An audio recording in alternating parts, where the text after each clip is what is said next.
Welcome back to the Game Ubaka channel. DJ Tatsujin here with more Vintage Hero, and even with playing on the hard difficulty and not leveling up my character, things have been smooth as we head into the stage of the boss character, Squidgy.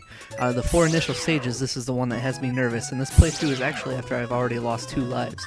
Squidgy has a stage that takes a lot of patience to navigate through, and playing on the hard difficulty, until you reach the boss there are no checkpoints. The beginning of the stage will repeatedly have us riding on hoverboards so the player can move left and right. Moving along, you'll start to see these boards are hovering around a multitude of traps that will kill the player instantly on any difficulty level. Adding to the troubles, this section also introduces these tiny flying robots that head straight for the player at odd angles.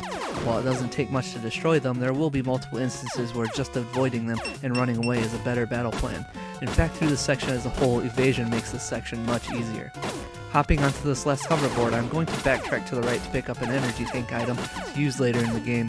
By this point, I've been playing the game for approximately an hour non-stop, and I had been running my capture device continually. This is actually my first usage of the device, the AverMedia Live Gamer Portable, which I am running in PC-free mode. I am estimating this is because of the runtime on the device, but later on in the stage my videos will begin to temporarily freeze at a few points from this stage on. Because of this, I'll have a small number of mid-stage edits that cut a few seconds from the gameplay, and I'll be sure to give a heads up when they are approaching. This is the final section involving the hoverboards, and this stretch will have us winding our way through a path of death traps. The path becomes more and more narrow, and accurate jumping is necessary in order to continue vertically. And of course, the line of enemies along the path doesn't help. You'll see a new item located toward the bottom of the screen, and it's an item I definitely want. This collectible is identical to the weapon tanks in Mega Man. While maintaining weapon power isn't a great concern for me through this playthrough since I won't be leveling up my weapon energy, it is something I will be concerned about at the end of the game. Regardless, it's an easy reach position, so I would be a fool to pass it up no matter the situation. Pressing forward, I have one more twisting path to navigate, and I will be finished with these hoverboard sections.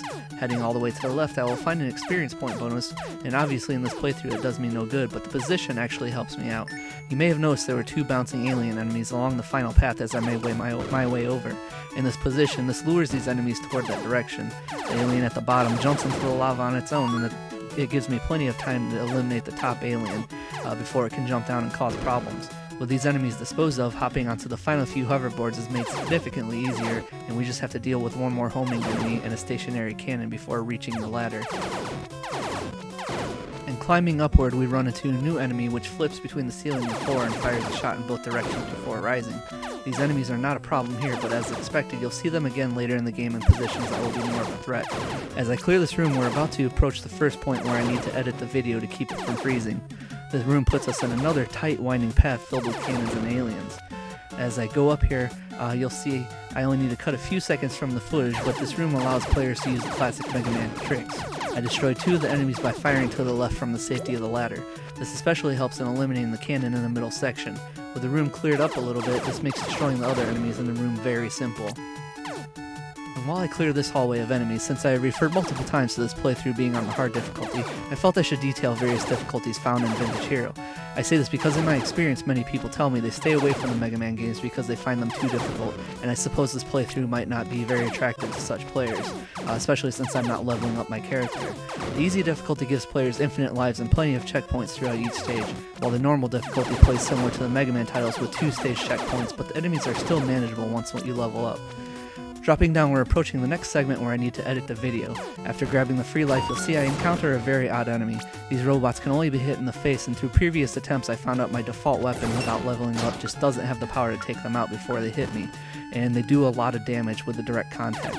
Pressing forward, we have 2 final stretches to the boss layer, and you will see that each of them has a moving element that can send me to my doom if I slip up. In my experience, it seems taking hits in Vintage Hero is a lot more forgiving than in Mega Man. In Mega Man, when Rock takes a hit from an enemy, his reel back animation pushes him a fair distance, and this has led me to death many times in those games. But with these, I do sense that danger here in Vintage Hero, but I've never fallen off. We're approaching another edit in the video, but you may notice a small green enemy floating into the play screen, and while playing normally I would suggest to just avoid this enemy if it is all possible.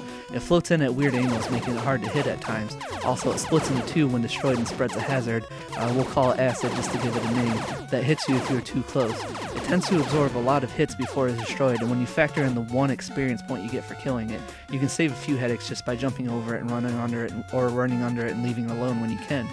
And here we have one more line of platforms to navigate, and these ones force a little bit of patience, especially between the second and third platform, where you have to time the jump in anticipation of the platform rising from the bottom. More of the green enemies get in the way, but these ones are usually easy to avoid. In this last hall, we encounter a new trap as the line of pistons continually rise and fall.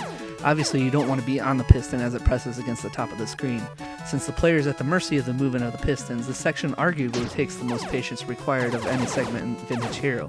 With a string of gimmicks and traps in this stage, it is also why part 3 of this video series has the most raw footage of the initial 4 stages. My original cut in this stage was approximately 2 minutes longer than any of the other 3 stages, but I settled with a few more edits to bring it down to 7.5 minutes. So as I said, patience, that's key, and honestly it was a hard virtue to have after starting the stage over twice. We're closing in on Squidgy. In my opinion, is this the most difficult stage of the initial 4, and once I got through this, my confidence went back up and tension went down. We're approaching the final video hiccup of this stage, so there'll be one more edit, and you'll see once we're going, we'll be in the hall leading the Squidgy. Squidgy resembles a jellyfish type of creature, and what makes it tricky to battle is its invincible tentacles. While normally the player would have to wait until it tries to squash them, the homing missiles give us a gigantic advantage in this battle. With the missiles able to move upward accordingly, we're able to strike Squidgy even while it's airborne. Squidgy can fire an energy blast, but the real danger is in being squashed. Without leveling up my character, if Squidgy falls on me, it will hurt badly. Also, if I am grounded when Squidgy slams down, my character will be temporarily stunned. With my low weapon strength, this battle will carry on for a couple minutes, so we're going to take one last video edit this time, but this time will be in interest of time. Squidgy does have one more attack that you'll see that drops the bricks from the wall, and using my blaster I get in the final few hits, and we have Squidgy down, eliminating what I consider to be the hardest stage of the original 4. Offing Squidgy gives us our third elemental and a brand new weapon to play around with. This weapon upgrade gives us the Boomer Blade, which can do some interesting things if you toy around with it. Perhaps the bigger reward, however, is in clearing this challenging stage. Thanks again for watching, and as always, feel free to share this video and provide feedback on Facebook, Twitter, and YouTube. Again, Vintage Hero is available for $1 on Xbox Live Indie Games Marketplace. This is DJ Tatsujin, and we'll see you again in part 4.